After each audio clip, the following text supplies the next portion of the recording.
अपने ही गढ़ में सपा के साथ हो रही गड़बड़, एम वाई फैक्टर पर बीजेपी की चोट और सहारा दे रहे मध्य प्रदेश के सीएम मोहन यादव।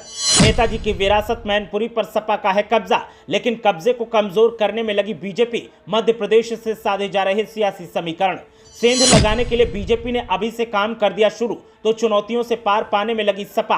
क्या बीजेपी की मंशा हो पाएगी पूरी, और क्या डिंपल यादव बचा पाएंगे सीट? सपा के सबसे मजबूत गढ़ों में मैनपुरी को माना जाता है, चाहे लहर किसी की भी हो और चाहे सामने कितना भी मजबूत उम्मीदवार हो, लेकिन जीत हमेशा मैनपुरी में सपा को ही मिली है। लेकिन पहली बार सपा के सामने अब बीजेपी चुनौती पेश कर रही है और एम वाई फॉर्मूले से ही खतरा पैदा होता दिखाई दे रहा है। अब की बार बीजेपी ने रणनीति को पुख्ता बनाया है, लेकिन साथ ही मध्य प्रदेश के मुखिया मोहन यादव के सहारे सपा के साथ खेला करने की तैयारी की जा रही है। ऐसे में अब डिंपल यादव के सामने चुनौतियां बढ़ती जा रही हैं। मोहन यादव को जब सीएम बनाया गया था तभी दावा किया जा रहा था कि सपा को कमजोर करने के लिए बीजेपी ने यह दांव चला है, और अब बीजेपी ने उसे सही भी साबित कर दिया है। सपा के सबसे मजबूत गढ़ों को ढहाने के लिए बीजेपी भी यादव का दांव खेलने जा रही है। इसके लिए उसने एम वाई अस्त्र तैयार किया है। चुनावी चौसर पर यादव चेहरा ही समाजवादी लड़ाकों को चुनौती देगा और बीजेपी उसके सहारे विरोधियों को मात देने का ताना बाना बुनेगी। मैनपुरी, फिरोजाबाद आदि सीटों पर मोहन यादव की सभाएं तो होंगी ही,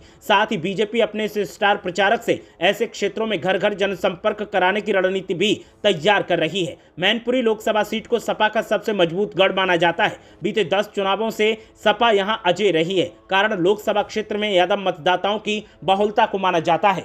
यहां 4 लाख से अधिक यादव मतदाता हैं। फिरोजाबाद सीट पर यादव मतदाताओं की संख्या 4 लाख से ज्यादा मानी जाती है। एटा में यादव निर्णायक स्थिति में तो नहीं है, लेकिन संख्या बल ठीक ठाक है। बीजेपी का सबसे ज्यादा जोर मैनपुरी और फिरोजाबाद लोकसभा सीट पर है।